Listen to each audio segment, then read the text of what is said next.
Bai Lian arrives at the Chen family museum on its final day, a mysterious old man at her side.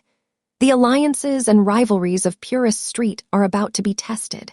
Leave a like and subscribe to witness the final rise. At last, the crowds had dispersed. The woman finally hit the accelerator and drove past, her speed reduced slightly when she saw a few standouts among the people waiting at the bus stop. 2 young men who were heads and shoulders above the rest. The car behind carefully honked its horn. Only then did the SUV continue forward, eventually stopping at the Chen family private museum. Today was the museum's last day open to the public. Many people with reservations were queuing for entry. The woman pulled the key out, stepped down from the vehicle in her leather boots, put on her sunglasses, and walked straight inside through a side door. She arrived reeking of blood, causing people in the queue to keep silent. After she entered, the people started whispering among themselves, "What's going on? There are people who don't have to queue up. Yeah, everyone should be equal." Someone even pulled out their phone. The ticket checker lazily looked up. Who needs to queue up to get into their own house? The person sheepishly put away their phone, the graveyard in the back courtyard. Chen Baishuan removed her sunglasses. Her face was exceptionally striking, her figure tall and elegant, and despite her appearance, it was hard to discern her age. She put the sunglasses back in her pocket and respectfully lit 3 sticks of incense. "Great ancestors, you first blessed me by helping me buy a cake, then with a passing grade in math, and later you helped me get into military school." She began to murmur a litany of things, then reverently planted the 3 sticks of incense. I promise this is really the last time I'll ask you. It's been 11 years. Could you please help me find that damned scumbag? I want to chop him up by myself." 1 minute later, "Not saying anything means you agree, right?" Okay, thank you, great ancestors, thank you." Meanwhile, in the classroom at Boyuan Base, Bai Lian sneezed. Jiang Fulai sat beside her, scrolling through his computer with one hand while offering her coat with the other. "Don't try to be cool." Bai Lian was still in that plain white dress, unblemished, and barely looked up. "I'm fine." "I'm not you. Do you need me to prescribe you something?" Jiang Fulai, hearing her words, took back the coat. "I haven't looked at the report submitted by He Wen and the others yet." But Bai Lian reached out and grasped his left wrist, taking his pulse. Jiang Fulai's pulse felt strange. Bai Lian leaned on the table, pressing on his pulse with the tip of her finger, her brows slightly creased. Jiang Fulai, however, looked down at her pale fingertips, thinking slowly to himself that she really wasn't cold after all. "No hope?" Jiang Fulai asked, seeing her frown persist. Bai Lian, why could she talk about herself like this? She let go, pulled a piece of paper from the side, and started pondering. Jiang Fulai silently retracted his hand and opened a document. "It's been like this since I was 8.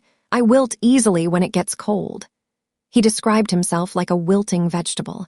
Multitasking, he replied to a message. "Plagiarism check. Okay, teacher, won't it cause a security breach if I use their website for the plagiarism check?" "Jiang Fulai, with the garbage you've written, there's no need to worry." After replying, he sent over his suggestions for revisions. Then came a message from the headmaster of Ma Institute. Ma Institute's headmaster, "Is her file sealed?" Jiang Fulai, "Principal Ma, that's good then." After asking, Principal Ma started to speak off-topic. "Do you have any thoughts about this year's betting pool?" He was referring to the college entrance examination betting pool. "This year, it's just Su Jiyu and Liang Wuyu, with Liang Wuyu better in science, whereas Su Jiyu is better in Chinese and English. The final exam in Jiangjing this time had easy English, so Liang Wuyu had a big advantage. Every year during the college entrance exams, academic circles enjoy this all the more." Jiang Fulai didn't reply to Principal Ma. Principal Ma stared at the chat page for a long time before turning to throw his own money into the pool. Principal Ma, "When is she leaving?" Jiang Fulai, "Smile." Principal Ma, "Why are you suddenly so accommodating?" Principal Ma stared at the smiley emoji. He always found it very friendly, but today, seeing Jiang Fulai send it, he somehow felt that the smile seemed a bit mocking and a bit cold. So Principal Ma sent to Bai Lian. "Smile, Bai Jian. Smile." That was normal. Principal Ma asked Bai Lian, "When are you leaving?" For Bai Lian, the parting would be 160 days before the college entrance examinations and perhaps 280 days before she might return to school. Principal Ma felt a sense of loss. Bai Lian, tomorrow morning at 6. It might be early for others, but not for Principal Ma, who liked shopping. Afternoon. The Jiangjing Music Academy's performance ended, and Bai Shayaki returned to the Yin family. She and Song Min were also packing up, getting ready to go back to Bai Kang. At that moment, Bai Shayaki was video calling with Bai Kaiming. Madame Song, draped in a shawl, sat gracefully beside Bai Shayaki and said to Bai Kaiming on the screen with a smile, "Shayaki is here with us. You can rest assured." On the other end of the phone, before Bai Kaiming could speak, an uncle from the Bai family clan squeezed into the frame, beaming with joy. "I heard the principal of Jian has a good impression of Shayaki. Is that true?" "Yes," Madame Song nodded, her eyes and brows smiling. "I saw that too. Blessings of our ancestors, the blessings of our ancestors." The Bai uncle folded his hands in prayer.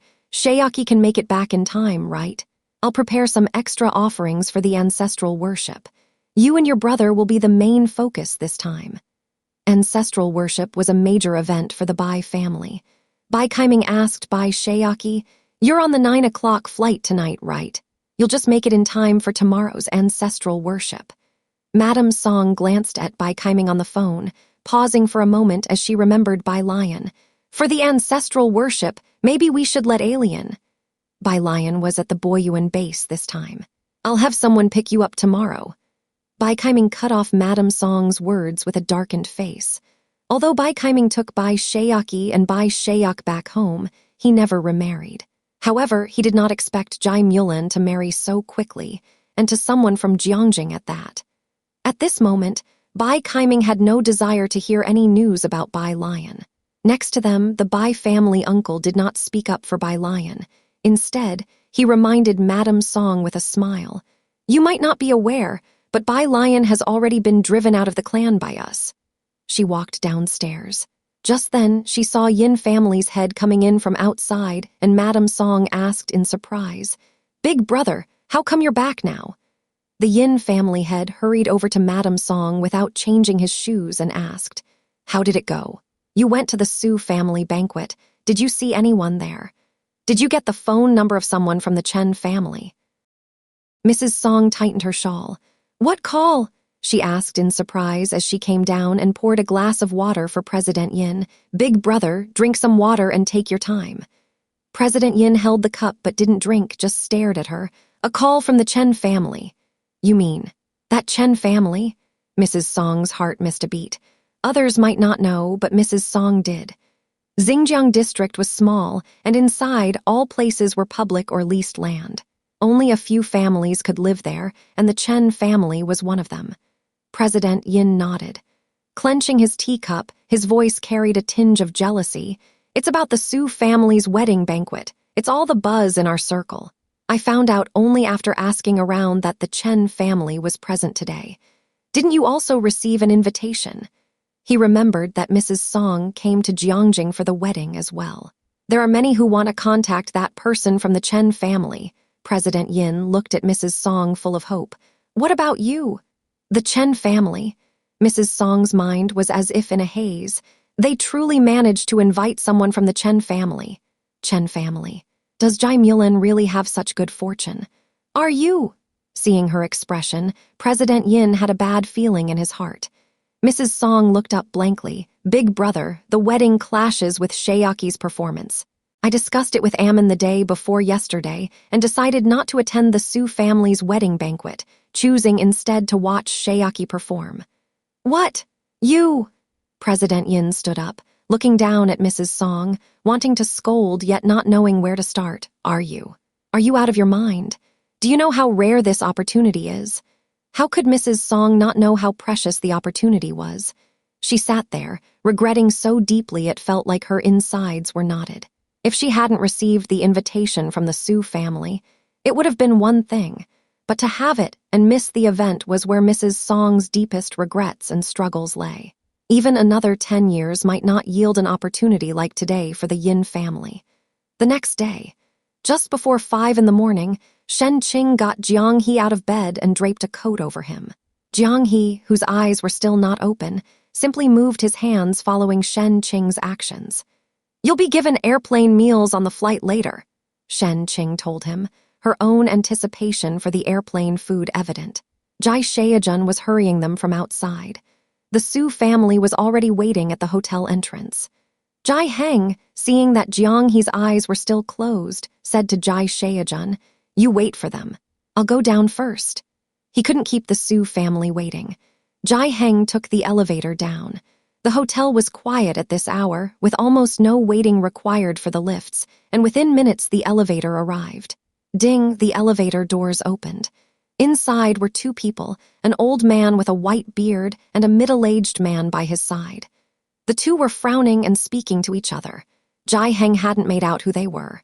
When he saw there were people in the elevator, he stepped to the side to let them out first, holding a bag in his right hand and a smoking pipe in his left.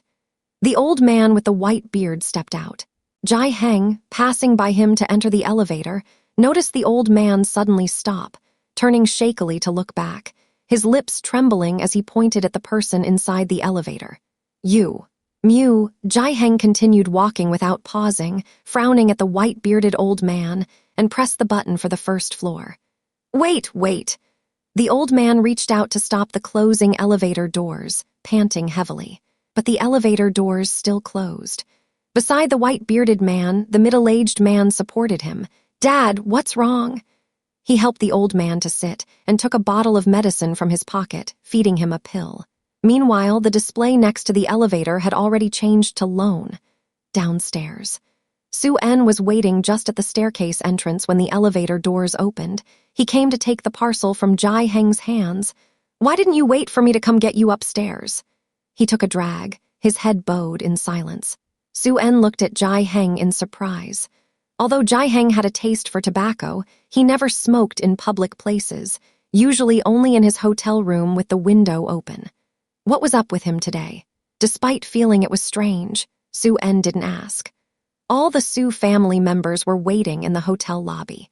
Hearing that the Jai family would be leaving at 5 in the morning, the old Madame Su insisted on sending them off, and had been waiting in the lobby since 4 o'clock. "It's strange indeed," the Su family's butler supported her. "I checked today's flight schedule. The plane leaves at 9:30 a.m., even 8 would have been early enough. This family really knows how to trouble people." The butler frowned. The Su family had originally booked a flight for the Jai family the previous night, but they didn't leave, only mentioning they would depart early the following day. "They can leave whenever they want to," Mrs. Su said, pressing her brow. "Did you say that Bai Lian is really at Boyuan Base?" The butler nodded. "Yes, I've heard she's very good at math." "That's unexpected," Mrs. Su nodded. "No wonder. Su-en has always wanted to acknowledge her as part of the family. It would be good to acknowledge her, but—" Mrs. Su glanced at the butler.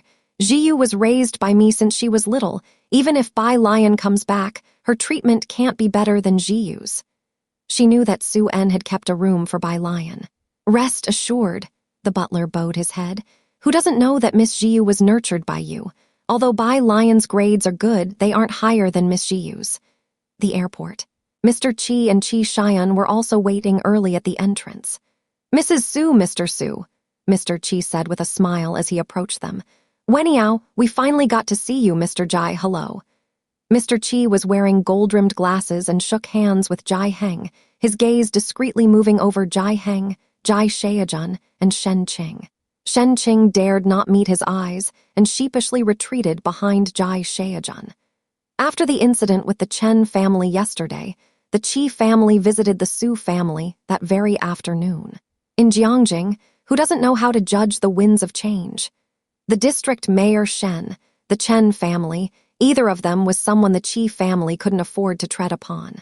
After shaking hands with Jai Heng, Mr. Qi couldn't understand why, even though Jai Heng looked stable. He didn't seem like someone from the Chen family's circle. What was the reason? Qi Xian was wearing a black coat and knee-high boots. Her sunglasses were clipped to her lapel. She glanced at Su Weniao, then turned her head away. The Qi family regretted it in their hearts. The original ticket was a good opportunity to get closer to the Su family, but it ended up becoming a grudge between the two families. Xian, don't be temperamental, Mr. Qi thought, looking at Qi Xian with a warning glance. Qi Xian then looked up and greeted everyone from the Jai family. Bai Lian, along with Ning Xiao and Tang Ming, waited for Jai Heng at the security checkpoint. Look, alien is over there. Su En spotted Bai Lian from afar. He introduced her to Mr. Qi. Mr. Qi was also seeing Bai Lian for the first time. Both he and Qi Xian involuntarily looked in her direction. Because she was going to Xiancheng, Bai Lian was wearing the golden silk horseface dress she wore for the speech that day. Standing at the security checkpoint, her hair lazily entwined with a wooden hairpin, her eyes and brows holding a defiant pride, she truly embodied the vigor of youth. She's very pretty. Qi Xian glanced over. That's her, huh? Mr. Qi stood at the back of the crowd. With the pride of a scholar, he didn't interact much with the other members of the Jai family, but he could tell that the aura emanating from Bai Lian was indeed unique. He lowered his head and asked Mrs. Su, "Is this the Miss Bai they were talking about?" Mrs. Su nodded almost imperceptibly. "Just her alone." Mr. Qi looked up again, scanning around Bai Lian, not seeing anyone like Director Chen. "Don't know, has he not arrived yet?" Mrs. Su was also surprised. She had expected Director Chen to come see Bai Lian off, but there was no sign of him here. Su En, however, didn't think as much as the two. He quickened his pace to the front. "Alien, good morning, have you eaten yet?" In his hands, he carried Jai Heng's package and pushed Jiang He's big box of cabbage. "We'll eat later," Bai Lian said while reading. She looked up at Su En. Her gaze swept past the line of people from the Su and Qi families, and in the end, she only nodded slightly to Su Weniao. Bai Lian didn't mask her dislike for someone at all. Mrs. Su had never seen someone so brazen and reckless. Her smile was somewhat strained. "You two know where it is. Take my grandfather and the others to rest first," Bai Lian said nonchalantly, turning her head to speak to Ning Xiao and Tang Ming. Both had flown in on young Master Jiang's plane before. Although they had only walked through the airport once and the routes were complicated, for Ning Xiao, who had the library memory method, it was no trouble. Tang Ming went to take the things from Shen Qing and Su En's hands. When he saw Jiang He's box, he paused for a moment, thinking that this box should probably be left to the cool guy Ning Xiao. The package from Jai Heng was taken by Tang Ming. Ning Xiao looked at the cabbage box Tang Ming left behind. Jiang He looked up blankly at Ning Xiao and blinked slowly. Ning Xiao. He silently picked up the box and headed to security. Jai Sheijun, who had intended to switch boxes with Ning Xiao, silently withdrew his hand. "Aren't you going?" Su En watched them go through security, then turned to look at Bai Lian, who was still standing there. Bai Lian leisurely scrolled through her reading. When she encountered a new word, she would stop and tap to view the definition. "No, I'm waiting for someone. He's coming to see me off." "Who?" Madame Su's heart skipped a beat. Mr. Qi beside her also looked toward Bai Lian.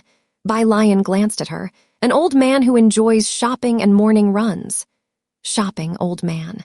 This obviously didn't match Director Chen, so Madame Su chuckled and fell silent. "You all go back first." Bai Lian crossed another word and looked up at Su En, signaling them to leave first. Su Weniao stood aside, having taken off his down jacket. He was only wearing a gray sweatshirt, and said to Su En, "Dad, you go back first, I'll be fine here."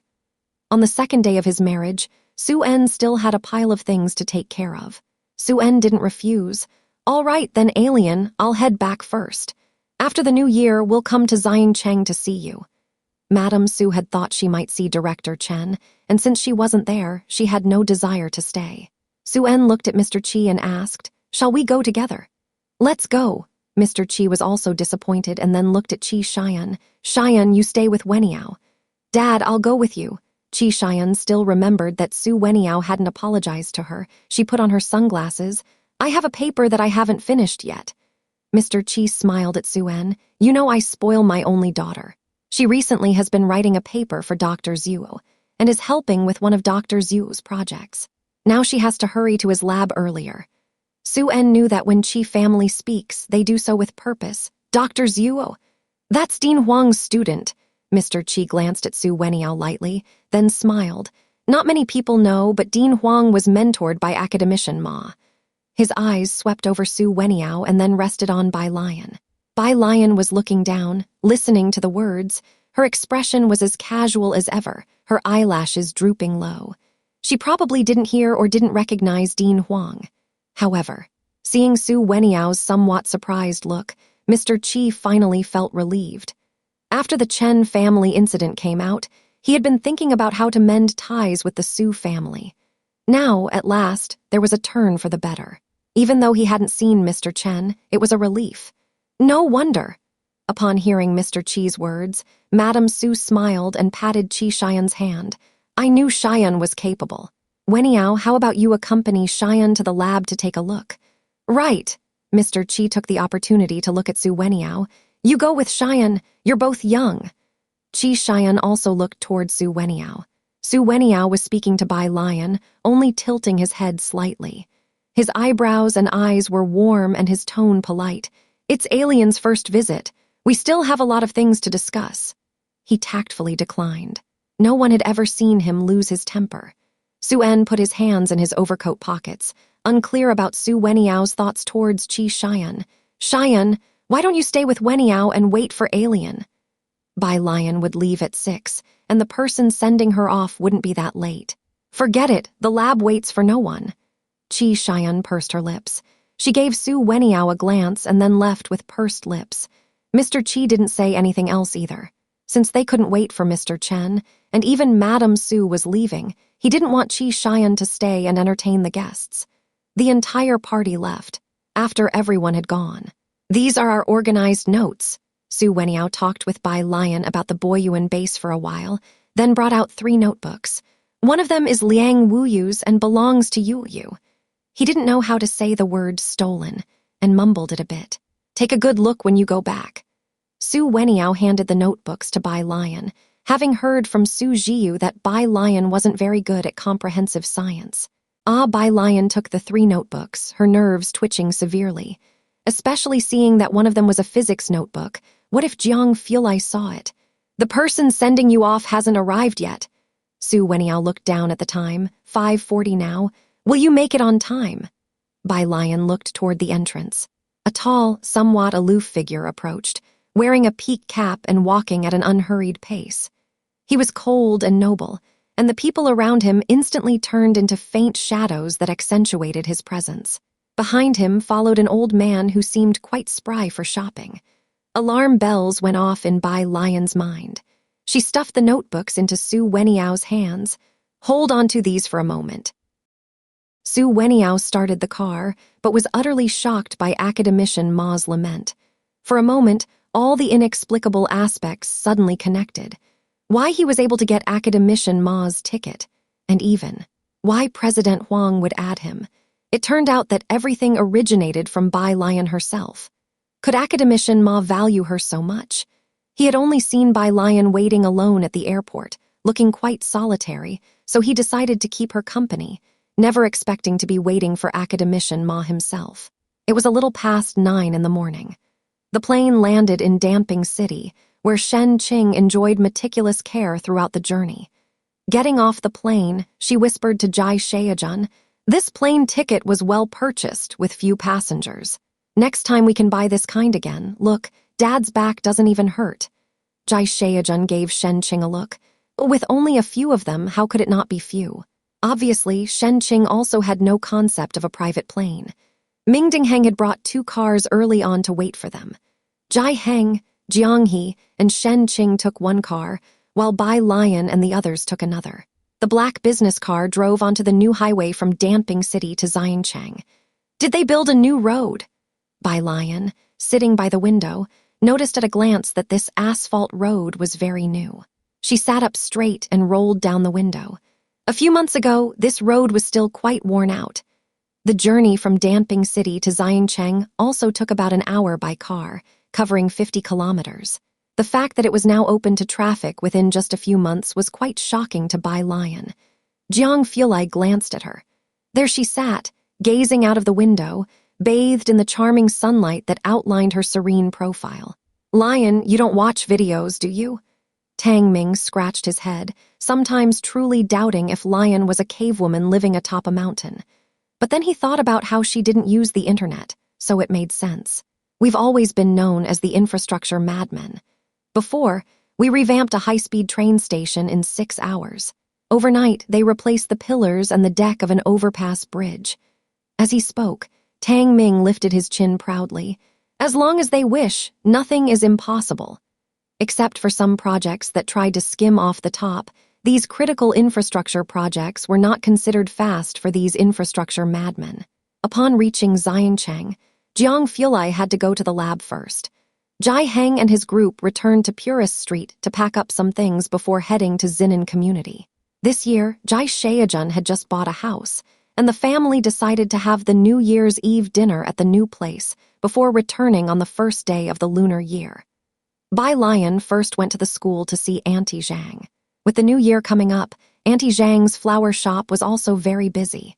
"Teacher Lu, don't be polite with me." Auntie Zhang was wrapping flowers for Lu Lingxi. On the counter were 2 fresh white lilies with their yellow stamens still intact. Suddenly, Bai Lian remembered that tomorrow was also a Friday. The lilies were prepared for Yang Lin. Lu Lingxi, holding a large bouquet of flowers, then forcefully put the money in Auntie Zhang's hand, turned around, and saw Bai Lian. She took a tulip from the bouquet and handed it to Bai Lian. "How's Boyuan?" She knew Bai Lian and the others were at Boyuan base. "It's okay." Bai Lian took the tulip. "Aren't you really going to Baikeng?" Lu Lingxi smiled gently, remembering the matter again. "I spoke to the principal about.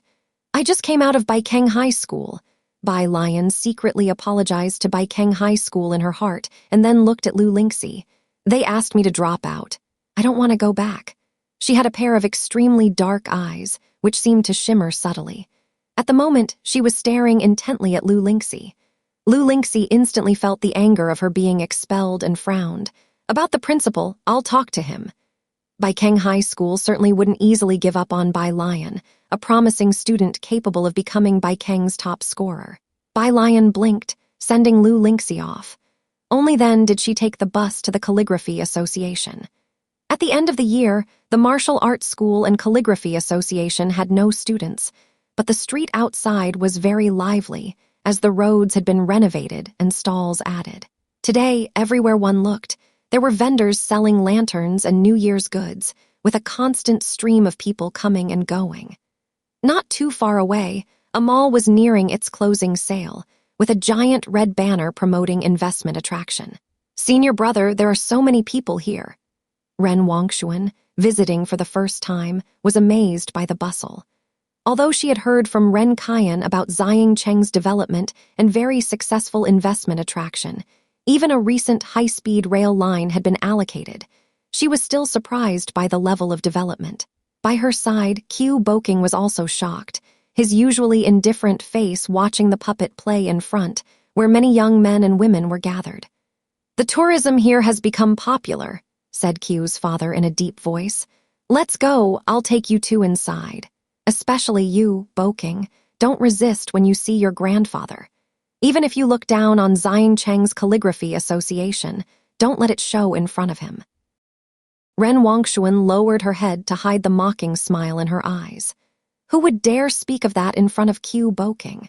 Qiu Boking was a high-achieving student in the humanities at Baikeng University and was preparing for his PhD exams. "Boking," Qiu Zuzhang put his teacup down on the table and reminded, "That's enough, come out with me." Qiu Boking pursed his lips and said no more. A group of people followed Qiu Zuzhang outside. Bai Lian took a seat next to Jian Ji, slightly leaning back in the chair, her hand resting on the table, only lifting her chin slightly. "Don't you really want to get into Jieye?" "I do want to." Jian Ji clicked his tongue. Who wouldn't want to get into Jieye? But even Jian Rong might not be able to get into Jieye. Jian Ji sighed. "You heard him just now. My calligraphy skills are catching up, and next year I could pass a decent grade, but those ancient phrases, I simply can't comprehend." It was still manageable with the objective questions, but regarding the subjective ones involving ancient texts, sometimes Jian Ji couldn't even understand the meaning of the ancient text itself. "If you want to take the test, that's enough. Bai Lian poured herself a cup of tea, her voice lazy. As for the rest, you don't have to worry. She took a light sip of tea, eyes narrowing slightly in the sunlight. Jianji didn't understand and instinctively refilled Bai Lian's cup with tea. I'm saying, Bai Lian lowered her head, carelessly blowing away the foam on her tea. After the new year, find some time to go to the library with me. Outside, Qiu Zuzhang looked at the three people with a stern expression. What are you three doing here today? The president asked when you will return, Qiu Boking said with his head down. Facing Qiu Zuzhang, he was still very respectful. He meant the president of Baikeng. I'll be at the Cheng Calligraphy Association, Qiu Zuzhang said lightly, his gaze shifting from Qiu Boking to Ren Wanxuan. Are you two not planning to come back? Ren Wanxuan dared not look at Qiu Zuzhang and just turned her head away. Qiu Boking was also silent. Nobody wanted to be trapped in Cheng. Grandfather, I still need to apply for a PhD at Baikeng University. What could he do by staying in Cheng? Never mind, Qiu Zuzhang questioned casually, unsure if their return would actually annoy someone. Seeing the two like that, he said, the three of you go back. There's no need to pay a New Year's visit to me this year. He didn't bring up the Cheng Calligraphy Association again, and both Ren Wanxuan and Qiu Boking breathed a sigh of relief. The next day, it was Bai Lian's first New Year in this world. At the Cheng building, the same number 12 bus. The road beside the big water wheel had been renovated, expanding by 3 meters. Bai Lian walked all the way to the city wall, stopping at the same spot as last time. She took out 5 incense sticks from her pocket and placed them carefully. Then, she took out an additional stick and placed it to one side. This was for the Bai Lian who had disappeared in the lake. Bai Lian lit the 6 incense sticks, then took out a handful of paper money, watching it all burn up. She then sat to one side, waiting for all 6 sticks to burn out completely before she got up, patting the dust off her sleeves. When she returned to Xinan community, it was just past 10 o'clock. Jai Heng and Jai Shaojun told her to focus on her homework. When Bai Lian's exams had been poor in the eyes of the Jai family, nobody let her be distracted by menial tasks. Now that they knew she might get into Jiangjing University, even Shen Qing was afraid that the sound of her cooking would be too loud and disturb Bai Lian. Bai Lian hadn't properly celebrated the new year for 2 years. This year, with the Jai family, she had a different experience. On New Year's Eve, she sat in the living room watching TV with Jai Heng and the others, holding 3 red envelopes. Her phone was flooded with messages of good wishes. Only when Bai Lian unlocked her phone and saw 99+ unread messages did she realize. In just a few months, she had gotten to know so many people.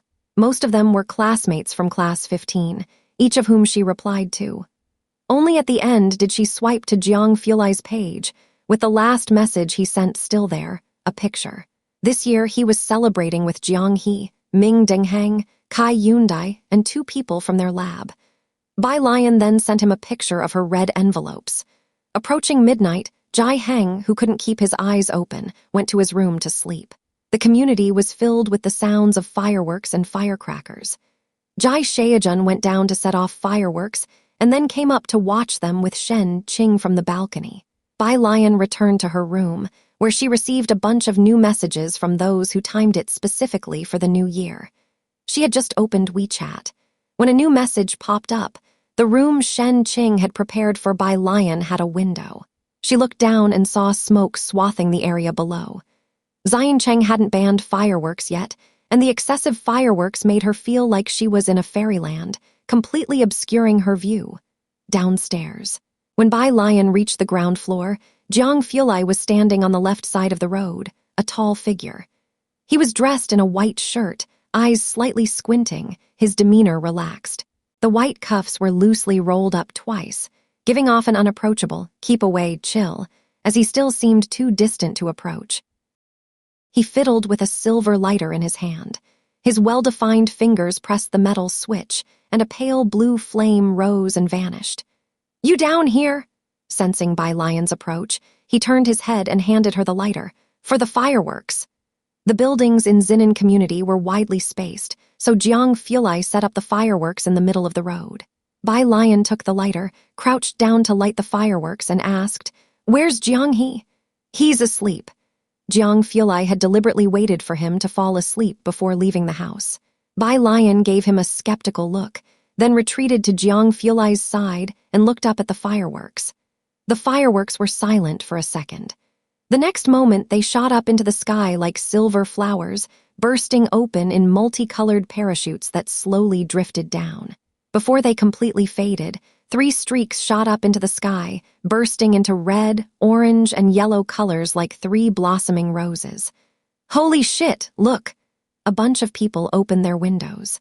Some held up their phones to start recording. Bai Lian quietly watched the fireworks. The whole show lasted about 5 minutes. In the end, 4 fireworks burst in the sky and slowly formed 4 characters. "Happy New Year." As Bai Lian looked at these words, something cool was placed in her right palm. "Happy New Year." She heard a very soft voice by her ear. When she looked down, it was a red tourmaline, the translucent red gemstone sitting beautifully in the snowy palm of her hand. "This," Jiang Fulai looked down and elegantly tapped the red tourmaline in her palm with his fingertip, fireworks filling the sky behind him, "can be worn on your ribbon." Bai Lian looked at the red tourmaline, finding it vaguely familiar. She had a photographic memory, and it seemed like the jewel the Ren family wanted to auction off at her first visit to the auction house. "Wait a minute." Bai Lian clasped the red tourmaline, squinting at Jiang Fulai. "How much did you pay for tonight's fireworks?"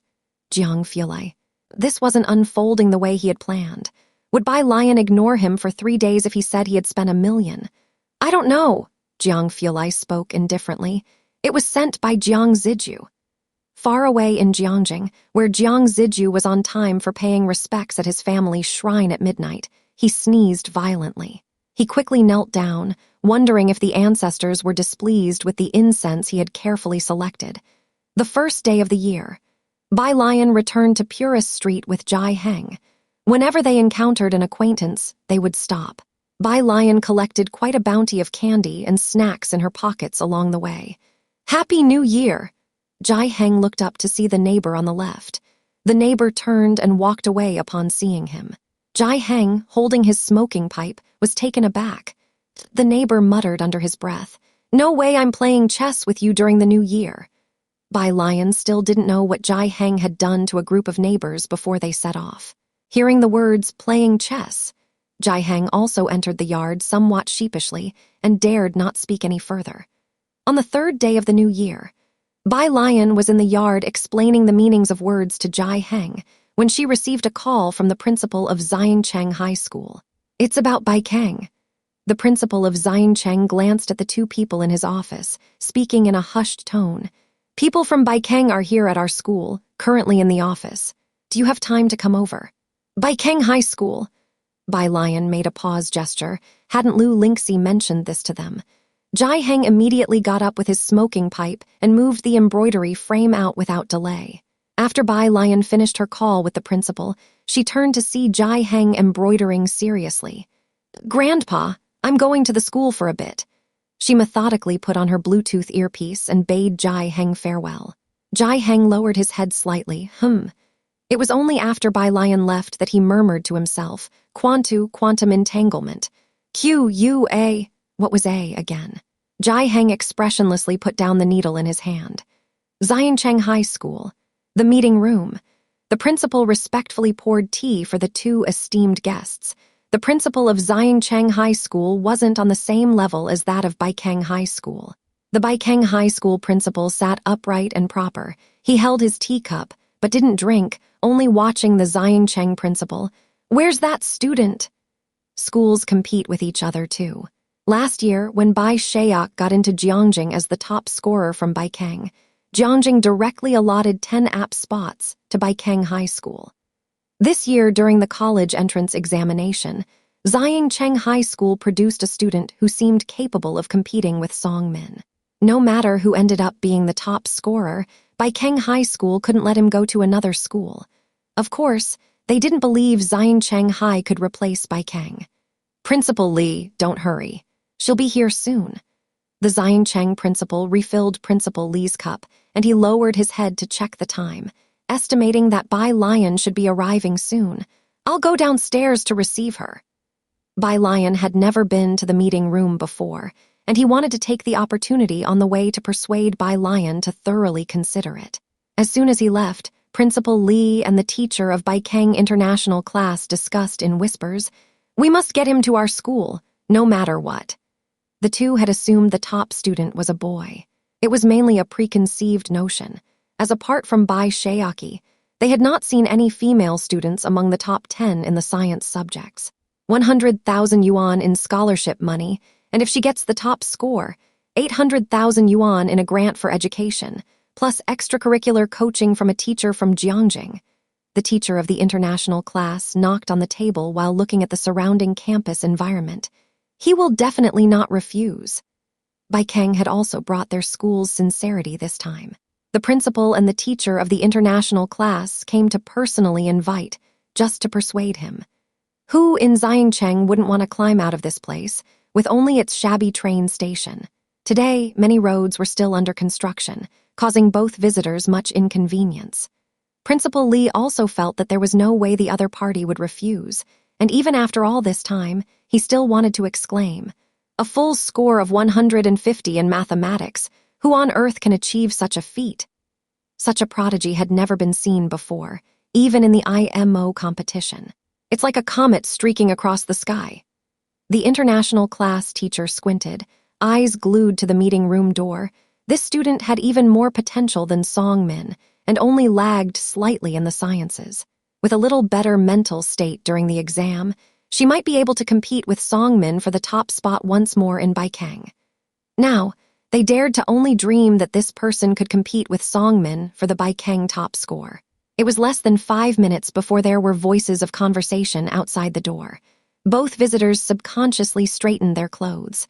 The door was pushed open with a creak. The Xiangcheng principal led in a girl wearing a blue coat.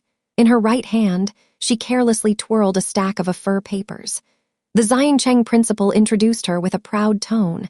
"Principal Li, this is our school's top student, Bai Lian."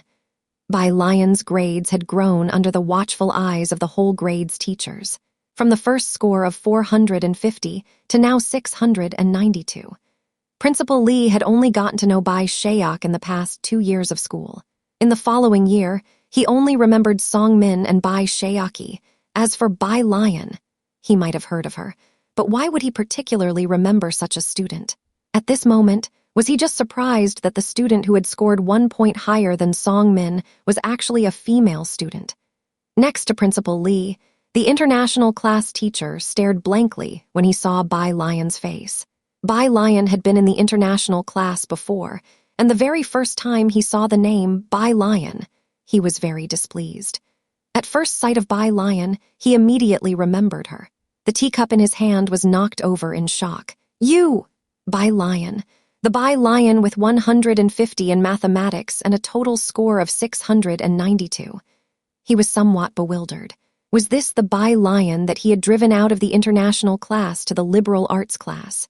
He still didn't know. The most frightening thing about Bai Lian wasn't her mathematics, but rather the physics that had even touched the heart of Principal Ma. Bai Lian stood behind the headmaster of Xiangcheng, nodding her head politely. "I was also a student of Baikeng High School before." "Then why did you come here?" Principal Li looked at the headmaster of the international class and then at Bai Lian. He was hesitant. Why would Baikeng let go of this person? Everyone in Xiangcheng had always wanted Bai Lian to go to Baikeng, feeling gratified that the students could have a better platform. After all, with the teaching staff at Xiangcheng, projects were often blocked by Baikeng, and the principal hoped the students could receive a better and more comprehensive education. But now, looking at Principal Li and the headmaster of the international class, then positioning Bai Lian behind him, "I only just found out that Miss Bai Lian was previously from your esteemed school. Now that Miss Bai has left the school, we should respect her wishes." When Bai Lian first came to Xiangcheng, her grades were nothing special. And thinking of her sudden transfer to Xiangcheng, the principal's smile also slightly receded. "Baikeng has better teaching resources and renowned master lectures in the last semester," said the headmaster of the international class, knowing that money was no object to Bai Lian. If you're willing to return, you can receive a better education and score higher. He was deeply impressed with Bai Lian. When she first arrived at Baikeng High School, the Bai family donated a large sum to the school, with only one request: to have her in the international class, which he initially agreed to. He taught mathematics, supervising only top students, and couldn't stand someone who was almost completely clueless about math for even a second. He promptly moved her to the arts class, and at that time, Bai Lian became the talk of the entire Baikeng High School, the thorn in the flesh of Baikeng High School. The headmaster of the international class had almost forgotten about her, but now, dredging her from his memories, he felt quite bewildered as he faced the girl before him. "I think Xiancheng is quite good." Bai Lian lowered her eyes, telling the Xiancheng principal, "I also told Mr. Liu I'm not leaving." She genuinely disliked Baikeng High School. They wanted the Bai family's money, but didn't want to accept the Bai family's young lady. Of course, the young lady's grades weren't good, but that wasn't a justification for their ambivalence. "Then let's not leave," regret filled the Xiancheng principal, who patted Bai Lian's shoulder. "You go back and continue studying." Bai Lian turned and walked towards the door. Seeing her actually leaving, the headmaster of the international class raised his voice. "Bai Lian, haven't you always wanted to be in the international class? Educational resources are ruthless. Having a good teacher as a guide is several times better than working in isolation. If you don't come with us to Baikeng now, you won't have another chance later." Bai Lian didn't pause in her steps. She was still thinking that it was fortunate Jiang Fulai wasn't there. Otherwise, she would have loved to debate with them about what a good teacher is. She earnestly didn't want to return to Baikeng High School. Principal Li and another had come excitedly in the early part of 3rd grade, hoping Baikeng High School would gain a powerful new addition. "If she doesn't want to return, then let it be." Principal Li had come personally and still couldn't persuade Bai Lian, now feeling somewhat annoyed. He lowered his head to check Bai Lian's information on his phone, which wasn't very useful. He had just asked someone from Baikeng to collect it, and most of it was details of Bai Lian hanging out at bars and street racing. Looking at these, how could Principal Li not figure out how she managed to score 692? Her grades are not as stable as Song Min's, and it's only been half a year. I wonder if she can truly surpass Song Min. It wasn't long before. The Song family also heard the news. Mrs. Song stood in front of a table, holding a yellow rose, arranging flowers, murmuring, "She really isn't planning to return to Baikeng." "Right." Song Min wore headphones, a recording playing on his mobile phone screen. "Well, that's a pity." Mrs. Song's eyes dropped. Song Min wasn't paying attention to what Mrs. Song was saying. He wasn't very concerned about whether Bai Lian was returning or not. He was solely focused on the recording sent by Bai Shayaki. After listening, he replied to Bai Shayaki, "It lacks a bit of the killer instinct of gambling with liquor." Yan Lu's song had become a hit, and Bai Shayaki had transcribed the score knowing Song Min liked it, recorded it with a gazhang, and sent it to Song Min. "Bai Shayaki, I'll revise it then. If you think it's okay, I'll post it online." "Bai Shayaki, I'm still working on Autumn again. I'll let you hear it once I finish." Few who liked the white-robed journey did not enjoy Yan Lu's new song. After leaving, Bai Lian went to the library to borrow the books listed for her by an academician from Ma Institute. He had listed only 4 books, and the library had none of the 3. "These 3 books are too obscure," the librarian apologized to Bai Lian. "We can't find them at all." Bai Lian hadn't expected that such a large library would not have all 4 books she was looking for. She thanked the librarian and then complained to Jiang Fulai. In the end, she found 2 more of the ancient texts she wanted, went to the front desk to check them out, and the librarian was surprised to see such vastly different styles of books. After getting the books, she took bus 12 straight back to Purist Street. Mao Kun, with a cigarette in his mouth, was helping his boss sell holiday goods at the shop when he saw Bai Lian approaching. His eyes lit up, and he stood up from the small stool. "Sis!" Bai Lian had returned home, but hadn't had the chance to see Mao Kun and the others yet.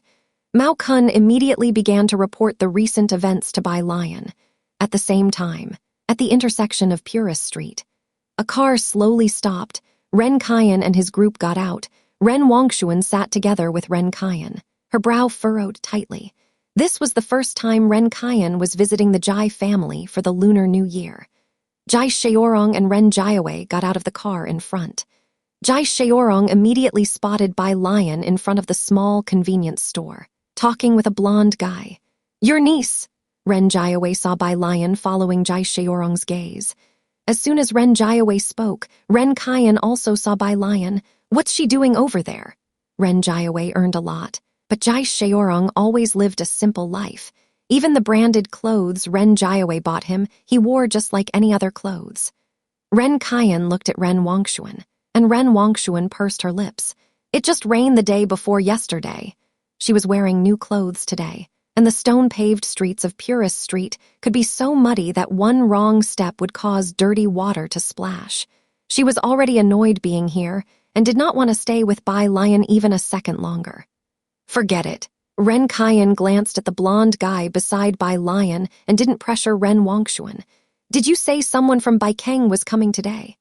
"My senior brother said the Jian family will come today," Ren Wanxuan told Ren Qian. Master Jian was the former president of the Baikeng Writers Association. Xiancheng is an unremarkable city among the vast Baikeng. Hearing Ren Wanxuan say this, Ren Qian was quite surprised. The Jian family from the three big families of Baikeng. "Right." Ren Wanxuan carefully avoided a stone slab. "My senior brother is good friends with Master Jian's grandson." The three old families of Baikeng, Bai, Song, and Jian. The Jian family is known for its scholarly heritage, while it's said the Song family even has connections with Jiangjing. The Bai family is nouveau rich. These families might be slightly inferior to the Su family, but are incomparable to Xiancheng. The combined GDP provided by both the Ren family and the Chen family is not even 1/10 of just one of those families. Just thinking about the name Bai, Ren Wanxuan frowned. Why are there so many with the surname Bai? What are they doing in Xiancheng? Ren Jiawei asked in shock. Baikeng should not be aware of Director Chen's demotion. How could their reach extend through Jiangjing to Xiancheng? Jian Rong said something about the Jian family.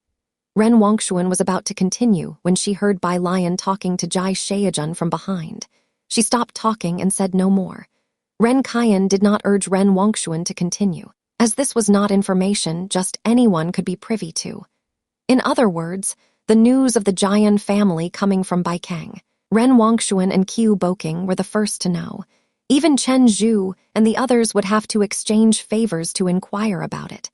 However, upon hearing Bai Lian's voice, Ren Qian also turned back and greeted her warmly. His gaze fell on the 4 books Bai Lian was carrying, the outermost one being classical literature. "Aren't you studying science? Why are you looking at classical literature?" Ren Qian knew that Bai Lian had previously been in a training class, and because of this, there had been unpleasantness with Ren Wanxuan. Bai Lian did not speak, and Jai Sheorong raised his head slightly, explaining for her, "The child wants to expand her knowledge."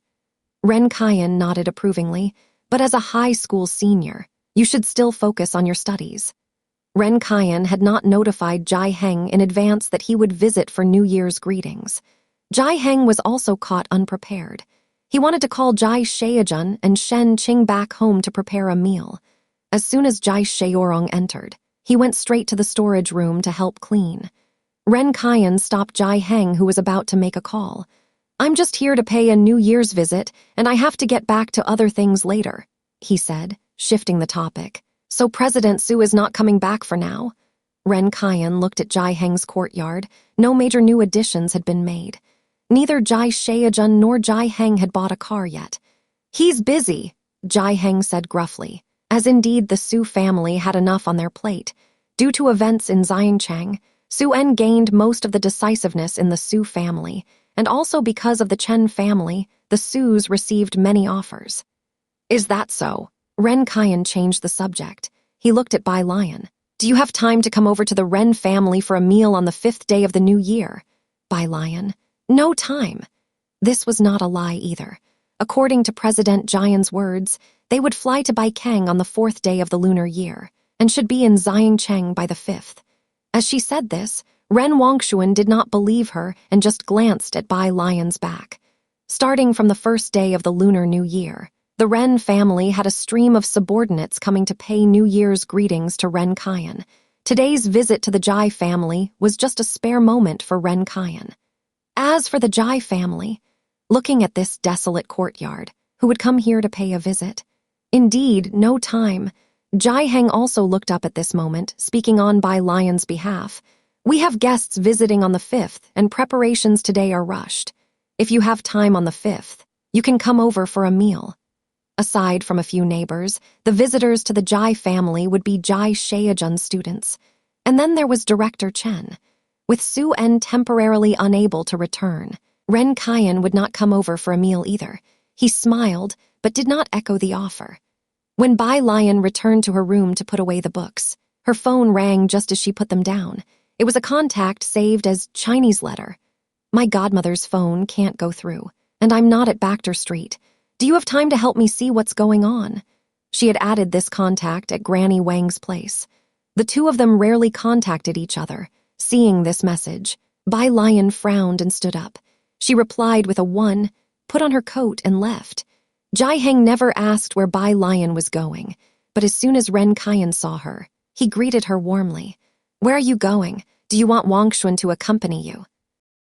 Calligraphy Association. Bai Lian fastened her seat belt, then leaned back in her seat and lazily turned on the car's Bluetooth, beginning to play her daily English reading. Jianji hadn't left. Qiu Zuzhang was also at the Calligraphy Association. She went to the Calligraphy Association to wish the two of them a happy new year. Jiang Fulai started the car. All right, it's on the way. The car quickly arrived at the Calligraphy Association. Jiang Fulai parked at the entrance and let Bai Lian get out. Resting his arm on the steering wheel, he said at a leisurely pace, I'll be free tomorrow. Jiang Fulai had just returned at the end of the year, and a pile of work was waiting for him in the lab. After today's group meeting, he could take a few days off. Bai Lian closed the car door and gave him an okay gesture. Then tomorrow I'll go to the library on time. She waited there as he drove the car away. Only when the car slowly disappeared at the intersection did she walk into the Calligraphy Association. Several elders had already arrived early at the Calligraphy Association. Because of the new year, red lanterns were hung inside the Calligraphy Association, making it very lively. When Bai Lian entered, 2 kids were already sitting in the yard and had started practicing calligraphy. When Jianji saw Bai Lian, he smiled and greeted her with New Year's wishes. The 2 children also recognized Bai Lian. With Jiang Fulai not around, the kids were especially cheerful in wishing Bai Lian a happy new year. Bai Lian always had candy in her pockets, which she now took out for the 2 children, while saying to Jianji, I'm going to the library near number 1 middle school tomorrow. Tomorrow? Jianji was taken aback. Bai Lian tilted her head slightly, raising her eyebrows. If you're busy, you don't have to come. There's no rush. The graduate exam was still a while away. It's not that I have anything, Jianji thought for a moment. I'll go to the library to find you tomorrow. Bai Lian went to look at the children's calligraphy. Okay, bring your graduate exam books. The yard of the Calligraphy Association was not small either, 10 meters both in length and width. There were about a dozen small tables arranged on the left side, with 4 large trees planted on both sides. The main gate was at the front, and the other 3 sides were surrounded by buildings, with the council hall directly opposite the gate. Now the sun had slowly risen, streaming through the gaps in the trees and spilling onto the white paper underneath the children's hands. Exam books! Jianji was somewhat puzzled. A melodious ringtone interrupted Jianji's thoughts. He took out his phone and answered the call. Dad! Jianji, just what are you thinking of doing? Jianji's father lowered his voice. I told you your grandfather is going to Xiancheng today. There are students at the Calligraphy Association today, Jianji responded. On the other side of the phone, Jianji's father was a little irrational. Do you really plan to take root in Xiancheng? What on earth attracts you there? Do you know that Jian Rong is going to take the exam at Jiaye? Your grandfather is finding people in Jiangjing for him. Jianji thought about his improved calligraphy. I think it's quite good. Are you coming? The other side hung up the phone in a huff. Jian Ji looked at the busy tone on his phone, shrugged, and said earnestly, although no one would believe him. The Ren family. Ren Qian, dressed in a formal suit, came down from upstairs, talking on the phone with a stern expression. No news from Mr. Chen yet. Don't know when he'll return, okay. He hung up the phone with a worried frown. The driver was waiting respectfully downstairs. Ren Qian sat on the sofa, picked up a teacup, took a gentle sip, and then asked, "Did you pick up the people?" "They've arrived. People from the Jian family are now at the mansion." The driver nodded, having just picked them up. Ren Jiawei was surprised. "The Jian family from Baikang?" A trace of a smile appeared on Ren Qian's face. "Yes, thanks to Wanxuan, her information was very timely. It's just that I don't know exactly who is the high-profile person that the Jian family is waiting for. Could it be Mr. Chen? I'll go wait with the people from the Jian family tomorrow." Ren Qian tapped on the table. "Sir," his assistant reminded him, "you mentioned yesterday that the Jai family has invited you to dinner tomorrow." Ren Qian waved his hand dismissively. "Just say we are too busy with something." What he cared about was Suen, not the real Jai family. Moreover, there was something more important happening tomorrow. The next day. At 7:30 in the morning, Bai Lian, holding her backpack, had just opened the courtyard gate when she saw Mr. Chen raising his hand in greeting. Upon seeing Bai Lian, his eyes lit up, and he first offered his New Year greetings. Then he took out a white bag and handed it to Bai Lian, explaining, "Miss Bai, this is a notebook that Su Weniao asked me to bring to you." After handing it to Bai Lian, Mr. Chen walked past her and greeted, "Uncle, Happy New Year." He had brought back quite a few things from Jiangjing, both large and small packages.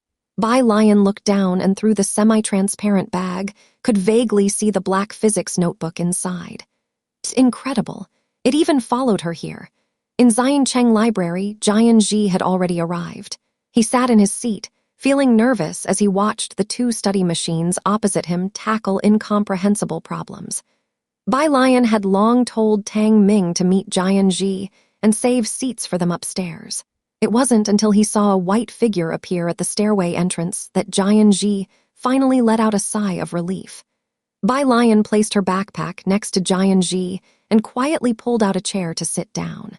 "Sister," Jian Ji asked in a low voice, "am I here to study?" The two sat at the very edge of a long table by the window. Bai Lian opened her backpack and took out a collection of problems and classical literature books. "Bai Lian," Tang Ming opposite them said in shock, "are you switching to the liberal arts?" "No," Bai Lian shook her head and then looked at Jian Ji. "I've looked it up. Besides objective questions, the subjective part is about distilling points from classical texts to write essays." She tilted her head slightly, her tone lazy, her pitch-black eyes reflecting the rising sun. The occasional flickering light in her eyes was like a white tiger ready to pounce. Intimidating. Jian Ji had never seen Bai Lian with such an aura before, and he was slightly taken aback. "Right. Do you want to try for Jia Yi?" Bai Lian asked as she pulled the classical literature book towards her, resting her chin in one hand and squinting her eyes. "I do," Jian Ji whispered. "But..." Everyone wanted to try for Jia Yi, but it's not like you could just try and succeed. Even Jian Rong was looking for connections. "If you want to try, you can." Bai Lian flipped through the classical literature book, smoothing out the pages with her fingertips, facing the sunlight with a soft smile. "Then you would also be my junior." Jian Ji was starting to understand. Are you not a science student?" Arts and sciences are different. Bai Lian had never learned how to teach someone literary interpretation, but she remembered everything her teacher had taught her. To impart knowledge, to educate, and to resolve doubts. Now it seemed everyone's thinking had already solidified. She was good at science, naturally born for it. Bai Lian raised her eyebrows, her tone unusually proud and disdainful. "Right now, indeed, I am studying science." But her first teacher was Liang Ziyuan. "What books do you usually read?" Bai Lian tapped on the table and asked Jian Ji, since she had never asked about Jian Ji's matters and only had a rough idea of what the school taught these days. Since birth, Jian Ji had been learning to write big characters with his family. The Jian family was a scholarly family, and since a young age, they also fostered the younger generation of the family. But this generation had Jian Rong eclipsing the others. So Jian Zhonghai wasn't as concerned about his grandchildren's education and focused all his attention on Jian Rong. When Bai Lian asked him what books he liked to read, Jian Ji paused for a moment before looking at Bai Lian, hesitantly saying, "Rebirth of the Dragon Emperor, The Beauty Bodyguard, Campus Belle." She made a pause gesture. Jian Ji scratched his head. Hee, does it seem very unambitious? Not at all, some people only want to be gangsters. Bai Lian didn't object to these things. She had been taught etiquette from a young age, but still maintained her true nature, and it was because of Liang Ziyuan. Liang Ziyuan's method of upbringing was quite unique. He never stifled a person's character. His education was to make a person comply with natural law, to make his students become individuals with complete personalities.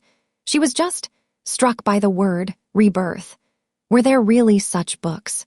Bai Lian silently took note of the book title and then looked at Jian Ji. But if you want to take the entrance exam for Jia Yi, you should put aside these hobbies for now. After you're admitted into Jia Yi, you can read them. First, read the 13 classics. Fostering literacy in classical literature was important. I browsed through this book last night. You can start with this one.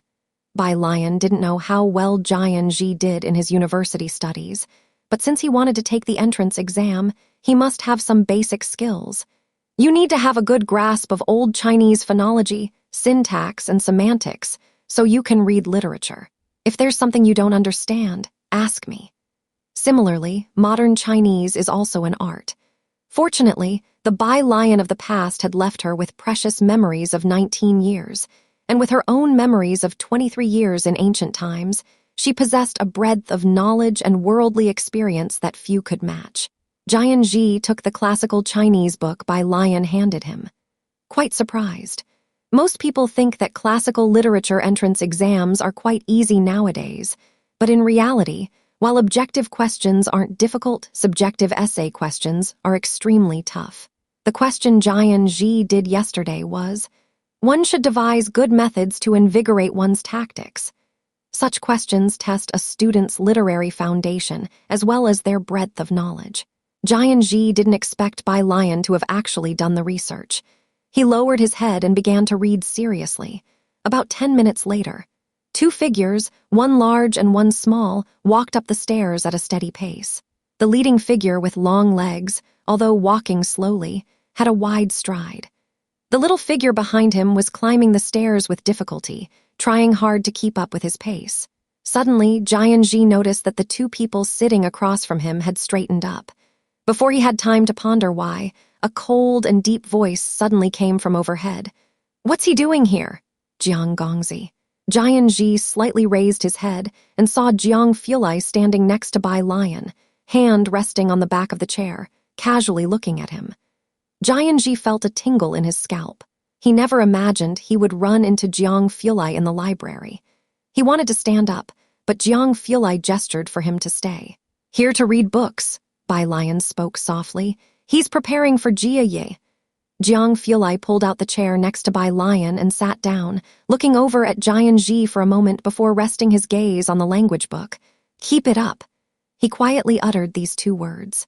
Jiang He sat opposite Jiang Fulai, and a row of 6 people studied and answered questions in their books.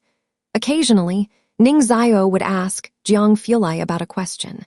After studying for half an hour, Jian Ji was about to take out his phone and scroll through some videos when he looked up and saw that everyone at the table, including Jiang He, was seriously reading.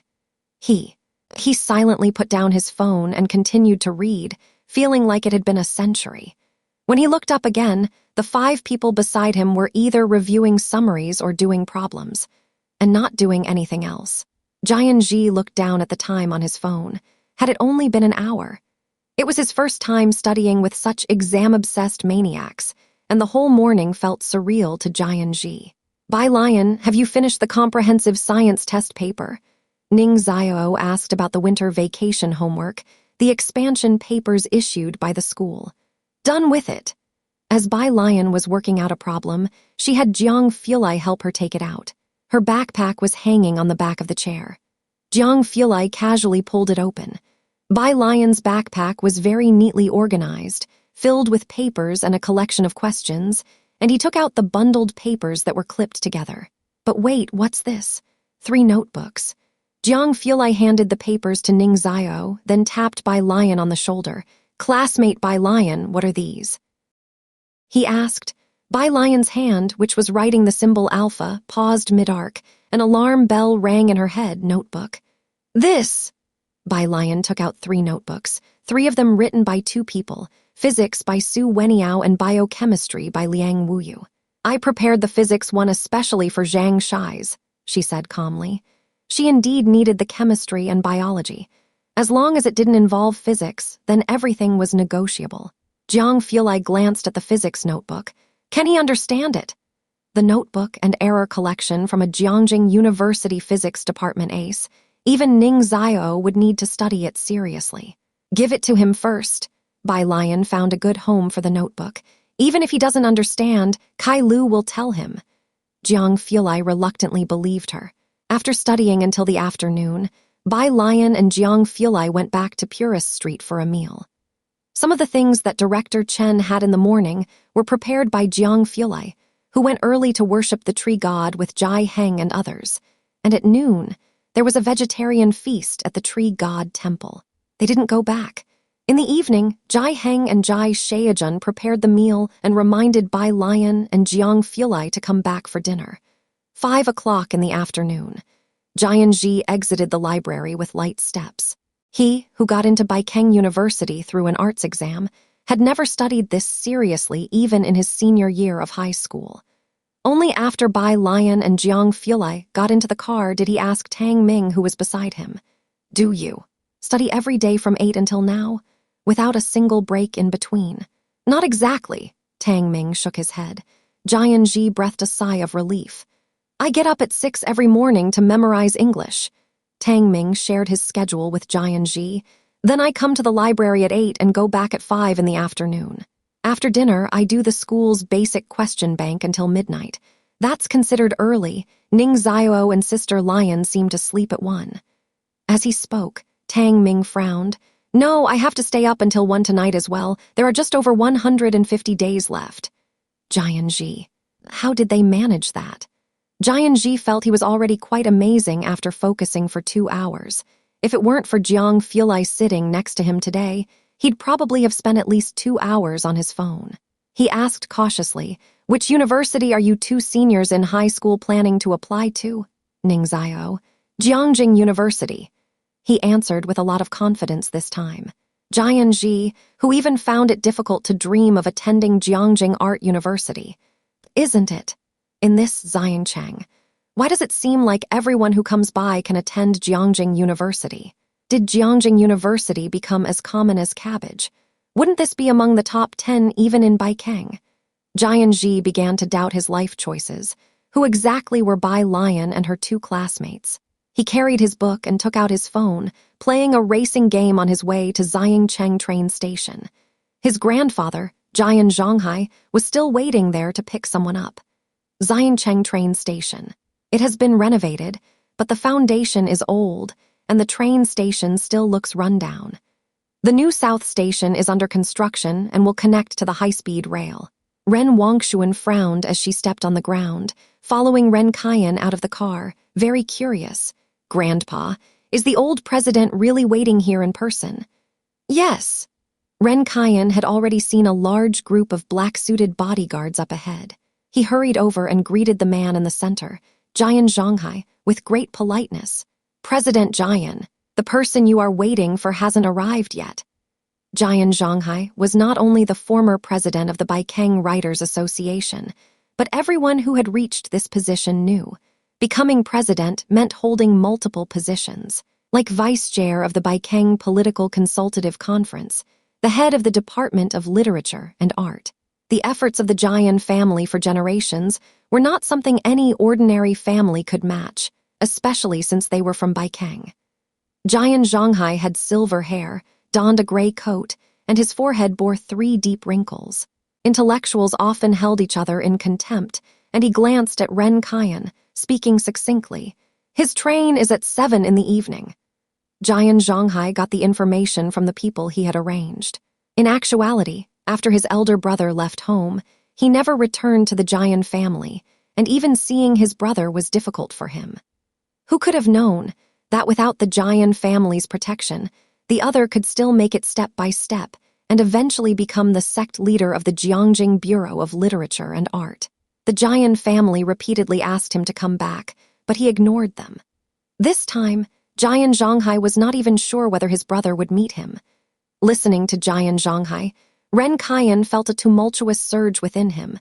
The train was at 7 in the evening, and Jian Zhonghai was already waiting at 4. Jian Zhonghai was the previous president, and if he hadn't retired when it came to administrative status, Ren Qian, from a Tier 18 small city, couldn't compare at all.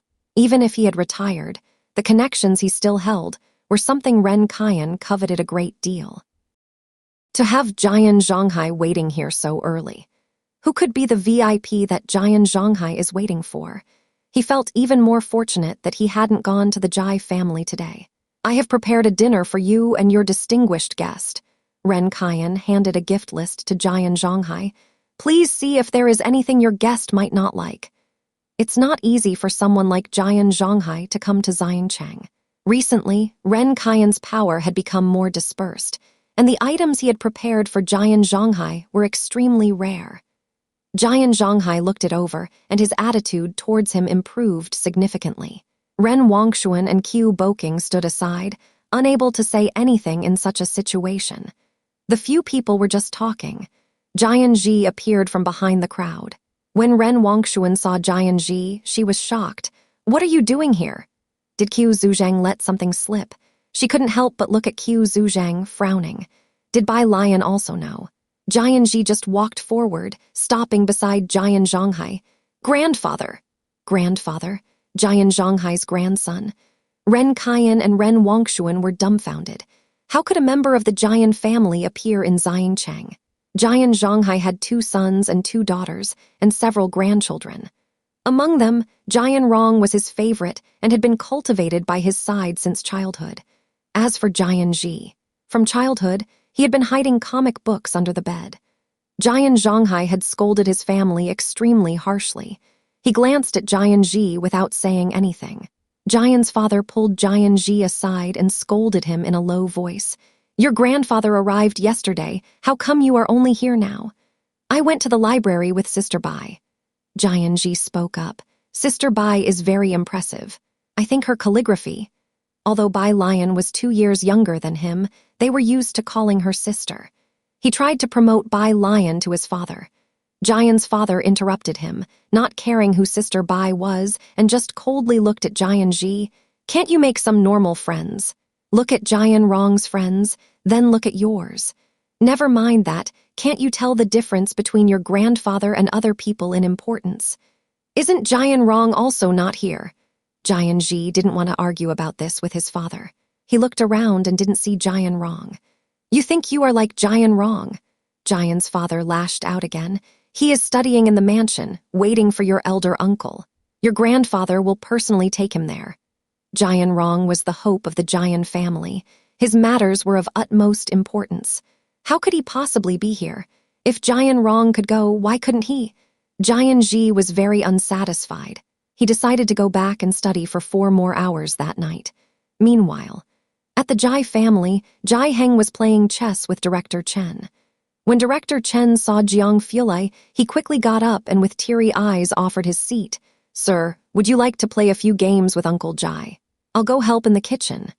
Jai Heng didn't seem to care, but his play was incredibly fierce at 5 in a row. Jiang Fulai glanced at Director Chen, then sat down opposite Jai Heng, picking up a white piece casually. The ordinary white piece seemed to exude the radiance of white jade in his hands. Jiang he sat on a slightly higher stool next to Jai Heng, holding a fruit dish and watching the two play chess. Jai Heng arranged the black pieces and upon seeing Jiang Fulai sit down, suddenly asked, Do you know how to play Go? A little, Jiang Fulai nodded. Okay, Jai Heng decided on the spot. Then let's play Go. The white pieces go first, and Jiang Fulai made the first move. Chess is like life. Jai Heng played a solid and reliable style, while Jiang Fulai's style was inscrutable, appearing very casual. Bai Lian stood to the side and watched for a while until she received a message from Dean Jian. Image, Dean Jian, what's this place? Looking down, Bai Lian saw a picture by the Xiangcheng building with Dean Jian's luggage beside it. Bai Lian, weren't you on the 7 o'clock train? Dean Jian. There's a villain among the crowd, Bai Lian. Wait there. She told Jai Heng she was going to pick someone up at the city gate. The city gate was close to Purist Street, just 4 stops away. Jiang Fulai watched Bai Lian leave, then raised his hand to play another piece. Jai Heng didn't pay much attention to this move, but after the 10th piece, the white pieces on the board formed a pattern full of hidden danger, step by step leading to a trap. Jai Heng's mouth twitched. No way. Who changes their playing style midway through a game? At the city gate. When Bai Lian found the person, Dean Jian was standing next to his silver luggage, looking quite desolate. You're alone? Bai Lian thought he had company. It's the holidays. I didn't want to make anyone work overtime. Dean Jian looked up and explained, I'm not a 3-year-old child. His trip to Xiangcheng had been leaked by someone, so he had to abandon the train and take a bus from Baikeng to Xiangcheng, which was quite a hassle. He was unsure whether he could still check into the hotel he had booked. Dean Jian looked at Bai Lian, puzzled. Is the tourism industry here so developed? But last month, Xiangcheng suddenly became incredibly popular, and with the Tourism Bureau seizing the opportunity to promote it, all the hotels in Xiangcheng were fully booked after the 2nd day of the lunar month and impossible to reserve. Otherwise, Dean Jian certainly wouldn't have troubled Bai Lian. He was a person who did not like to impose on others. Let's go to my grandfather's for dinner first. Bai Lian went to pick up Dean Jian's suitcase. It's very heavy. Dean Jian started to protest. His 28-inch suitcase contained not only daily necessities, but also a slightly smaller zither case. Before he could finish speaking, Bai Lian effortlessly lifted it with her left hand. At the Jai family, Director Chen came out with a glass of milk for Jianghe. Where's Miss Bai? He looked around, not seeing Bai Lian. Gone to pick someone up, Jai Heng replied without looking up, while Jiang Fulai returned his attention to Director Chen. Gone to pick someone up? Su En and the others were not around, so who else was in Xiangcheng? Director Chen pondered for a moment, then discussed with Jai Heng, Uncle, let's go fishing tomorrow. In another 2 days, Big Brother Jai won't have time. Jai Shaojun would have to start working on the 8th day of the lunar month, and Director Chen would also have to work. Jai Heng, frustrated by the chess game, responded perfunctorily, All right. 5 minutes later, Jai Heng said to Jiang Fulai, observing his playing style, Don't deliberately lose. Jiang Fulai, who had been letting him win from the start. 20 minutes later, looking at the besieged black pieces, Jai Heng conceded, Let's play 5 in a row instead. Dinner's ready. Jai Shaojun came out with bowls and chopsticks, peering outside. Alien hasn't returned yet. As he spoke, there was a commotion outside the door. Bai Lian's voice was speaking. Jianghe, who couldn't understand go and sat in a chair, half asleep, was suddenly alert. He jumped up to open the door, but Director Chen was faster.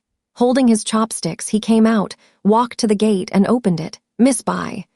After he spoke, he saw the silver suitcase in Bai Lian's hands. Director Chen reached out to take it. Bai Lian waved her hand, not giving it to him, and then turned her head.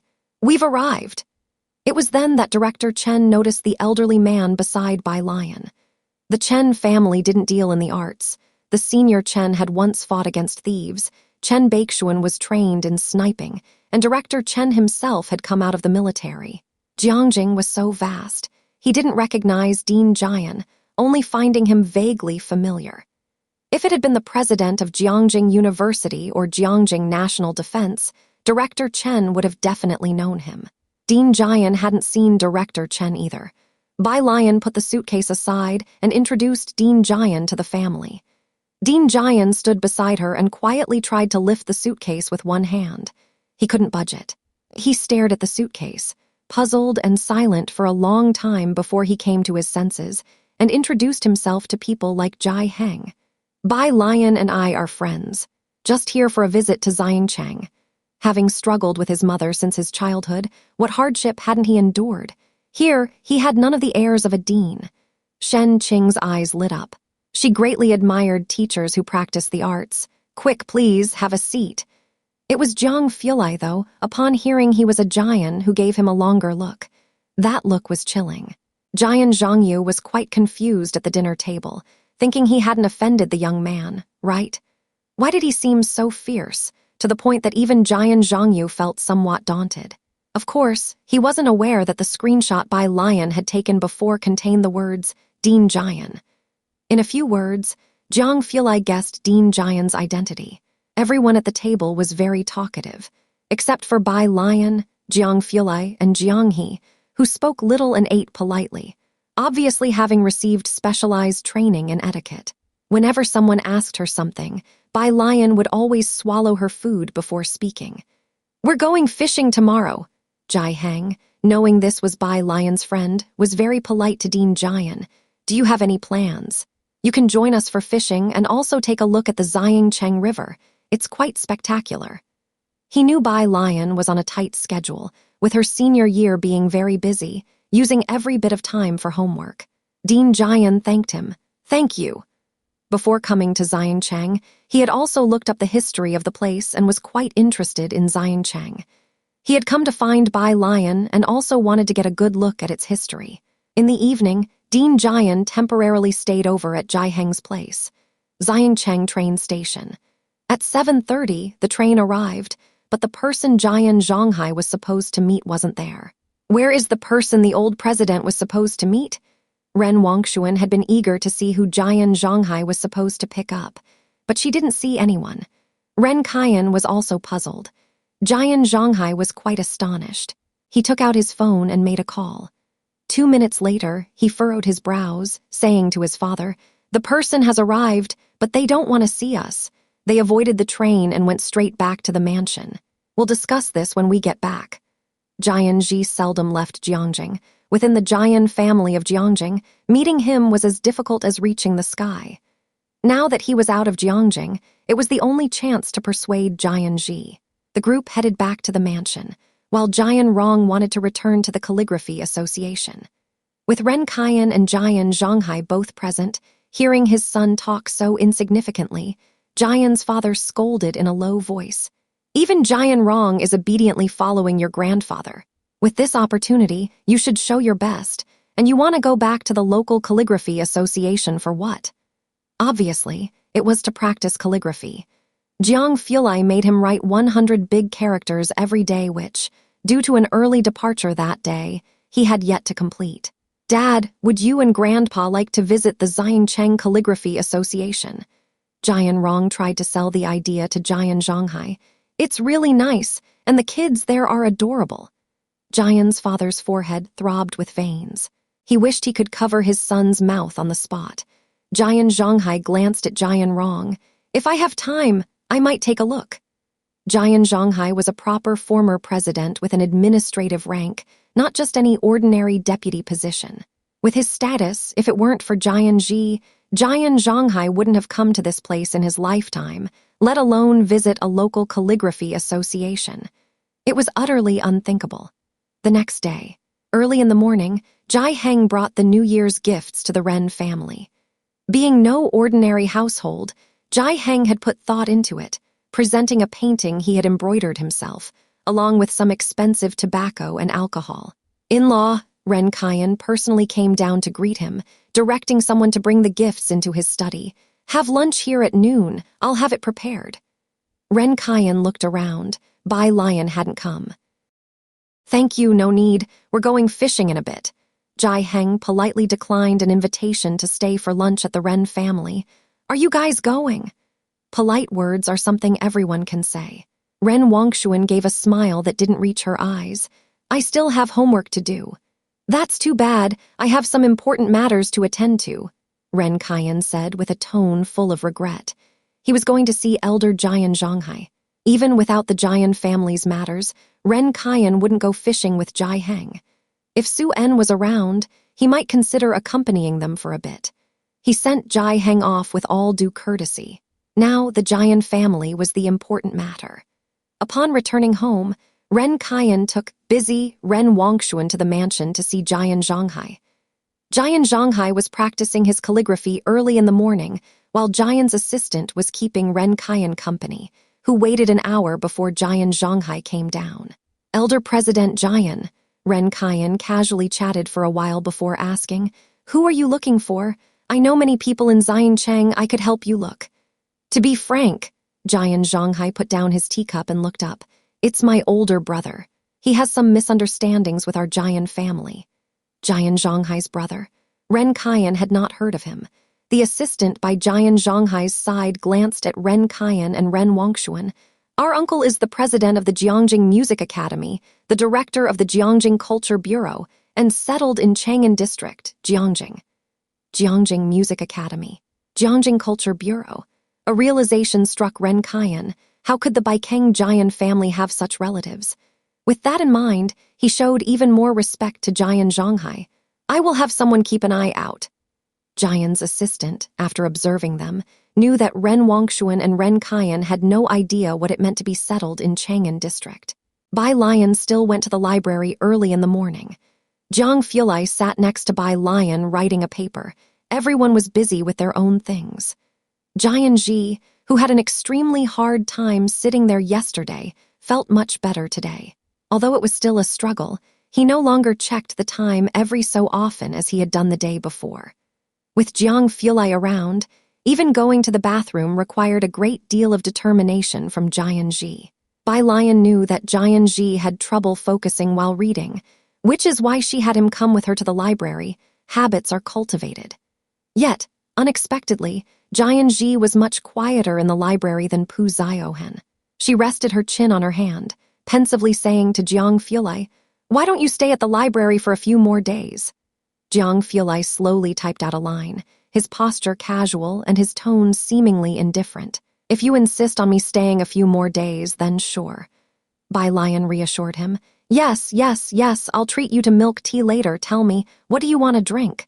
"The same as you." Jiang Fulai wasn't particularly fond of milk tea. "All right." Bai Lian capped her pen with one hand, then lazily reached out to tap on Jiang He's head. "Zioneo, what about you? What do you want to drink?" Jiang He. Tang Ming, having fully realized Jiang He's peculiarities in the past 2 days, quietly gossiped to Tang Ming after Bai Lian and Jiang Fulai went downstairs. "Why is Zioneo called Bird?" "Don't know," Ning Zio said calmly, pointing out the essence, "but it must have been Lion who gave the nickname." Otherwise, Jiang Zioneo wouldn't be so silent. A little after 4 in the afternoon, Jai Heng called her to bring Ning Zio and the others to join them for dinner. Jai Heng's voice was quite excited over the phone. It seemed like they had caught quite a few fish. Bai Lian couldn't help but feel happy for him, and after hanging up, she looked at Jian Ji. She remembered Jian Ji did not go home for the new year. "Are you coming to my grandpa's for dinner tonight? They caught a lot of fish today." Dinner at Bai Lian's place? Jian Ji hesitated a bit. "Won't that be too much trouble?" "Ning Zio and I are going," said Tang Ming to Jian Ji. It wasn't the first time they had eaten at Bai Lian's grandfather's house. Tang Ming and Ning Zio were very familiar with Shen Qing and Jai Heng. Not to mention that Pu Ziohen stealthily added Jai Heng on WeChat, coquettishly asking him to make clothes for her. Tang Ming was quite amazed. "Okay then," Jian Ji nodded. He did not have many friends but had met quite a few people through Bai Lian since coming to Xiancheng, and that included the 2 academic aces before him. When leaving the library for Purist Street in the evening, Jian Ji quietly asked Tang Ming what Jai Heng liked, wondering if he should buy something for him. "Buy some fruits and tobacco to take over," Ning Zio suggested from the side. "There's a small store on Purist Street that has those." The young people got off the car on Purist Street. The 3 of them were going to number 112 to buy tobacco and fruits, while Bai Lian accompanied them to the convenience store. Items in the convenience store weren't expensive, and the tobacco was very ordinary. Jiang Fulai carried his computer in one hand and kept the other in his pocket, following behind them lazily. The store owner gave them a little discount and also handed Bai Lian and Jiang He a lollipop each. Rebirth of the Dragon Proud Sky. She wore a loose white pajama, lazily sitting by the window, her hair all swept to the left hand holding a towel against her hair tips, while the right hand scrolled through the screen reading about Long Yashin. She could speed read 10 lines at a glance. Could there really be such a thing as rebirth? After reading a few chapters and seeing nothing about how Long Yashin was reborn, Bai Lian skipped ahead, ready to listen to some English, when a message from Jian Ji popped up at the top of her phone. Bai Lian clicked on it and took a look. "Your family, that Mr. Jian, he looks a bit like one of my elders." Bai Lian, Jian Ji. "The one I told you about before, the one who learned zither as a child. Does this Mr. Jian play the zither?" Upon reading this, Bai Lian sat up straight, methodically tapped on the head of the Calligraphy Association's director, took a screenshot, then replied, "He didn't come back for the new year." It was 10 minutes later, while chatting with Jai Heng, that the director of the Calligraphy Association saw the reply. "Just don't let him spread my message." After reading the reply, Bai Lian relayed to Jian Ji, "It's him." At the other end of the phone, Jian Ji, who had just boarded a taxi, suddenly wanted to stand, his head banging hard on the car roof. The driver glanced in the rear-view mirror, braking in alarm. "Young man, do you need to go to the hospital?" No need, Jian Ji replied stiffly. Though he had suspected the old Mr. Jian was his elder from the moment he first saw Jian Zhangyu. Still, the shock was inevitable when Bai Lian confirmed it. The Jian family would resort to anything to meet Jian Zhangyu, even spending a lot of money every year to bribe the people around him. For example, when Jian Ji saw yesterday that Jian's father and the rest couldn't meet their target, he thought it was another false lead. But he didn't expect that Jian Zhangyu really came to Xiangcheng. And he was at Bai Lian's place? How did he know Bai Lian? The next day, Jian Ji, with panda eyes, came to study with Bai Lian and the others. When Pu Ziohan arrived holding her incomplete winter holiday homework, she was startled by Jian Ji. "Hi," Jian Ji greeted Pu Ziohan. They had met at the Calligraphy Association, and at that time, Pu Ziohan was rather distant with Jian Ji. Seeing him studying with Bai Lian and the others today, she felt a bit more familiar. "Let me copy the winter holiday homework. I didn't do many of the tough questions," Pu Ziohan murmured, asking Tang Ming for the homework. The extended questions were too difficult. She didn't dare to ask Ning Zio. His stern look was a big improvement over Jiang Fulai. If it weren't for Bai Lian, Pu Ziohan would not even dare to speak to him. Tang Ming pulled out his homework for her. Jian Ji was shocked as he looked toward Bai Lian and Jiang Fulai. They didn't care. Why couldn't he even sneak a moment on his phone? By 2 in the afternoon, Pu Ziohan finished copying the homework and had gone through the wrong questions given by Bai Lian. Then she packed her bag and quietly said goodbye to Bai Lian. "Bai Lian, I'm going to see Grandfather Jian." She was an online friend of the director of the Calligraphy Association and knew he was going to the Eastern City tourist area, so Pu Ziohan volunteered to be his tour guide. Eastern City. The director of the Calligraphy Association arrived first. He was dressed in a gray shirt, holding a fan Jai Heng had given him. Just after getting off the tourist bus line, a volunteer approached him. "Grandpa, are you here alone for the sightseeing? Would you like some water?" He unscrewed a bottle of mineral water and handed it to the director of the Calligraphy Association. On the 6th day of the lunar year, the crowd was continuous at the Eastern City. The volunteer saw the director alone and of considerable age. He made a point of finding a young person to be responsible for his safety. Pu Ziohan hadn't yet arrived when the director was taken to watch a puppet show. Next to it was a stand for performances by the audience.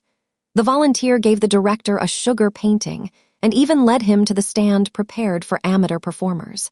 In addition to puppets and masks, there was an erhu placed beside the stand. A child of 7 or 8 years old went up to perform a face-changing act. The director, motivated by the warmth, spur of the moment, sat down and picked up the erhu beside him. He was proficient with most instruments, except for this one. "Grandpa, play Moon Reflected in the Second Spring." A bunch of people below were clapping. Here, no one recognized him, but they were clapping and cheering below the stage, not for grading or performing, but for the sheer joy of sharing the experience. The director sat on the stool, his right hand relaxedly holding the bow, with his middle finger and ring finger casually inserted between the bow stick and hair. With a mostly young audience and during the festive period, it didn't seem right to play sad music. What did young people like again? Suddenly the director had an idea, then he nonchalantly crossed one leg over the other, squinted his eyes, and drew the bow across the strings, his middle finger and ring finger lightly touching them, bringing forth a lively and vigorous sound from the stage. It was like a wave of joy splashing into a calm lake, bringing about a performance. Because Wallow Street became popular, many tourists would visit during the day to see the Calligraphy Association and the martial arts schools. The Calligraphy Association would give away free calligraphy to visitors, so even during the New Year's holidays, Qiu Zuzheng did not go home. The Calligraphy Association had been closing at 10 o'clock at night for the past month. Jian Ji said, "Today Mr. Qiu went home, and there's no one at the Calligraphy Association. I'll be right back." Jian Ji lived at the Calligraphy Association. He had a key. Worried that Bai Lian had been waiting alone for too long, Jian Ji quietly asked Jian Rong, "Can you give me a ride back to the Calligraphy Association?" The mansion was in a special location. There were no buses nearby, and taxis couldn't drive in. So Jian Ji just asked Jian Rong. He got along quite well with Jian Rong because Jian Ji had come to Xiangcheng to replace Jian Rong, for which Jian Rong was quite grateful. "Of course, I can." The Ren family had specifically provided a car for the Jian family, and Jian Rong went to find Jian's assistant to get the keys. Usually, the Calligraphy Association didn't close because Wallow Street became popular, and many tourists would come during the day to visit the Calligraphy Association and martial arts schools, which gave away free calligraphy to visitors. So even during the New Year's holidays, Qiu Zuzheng did not go home.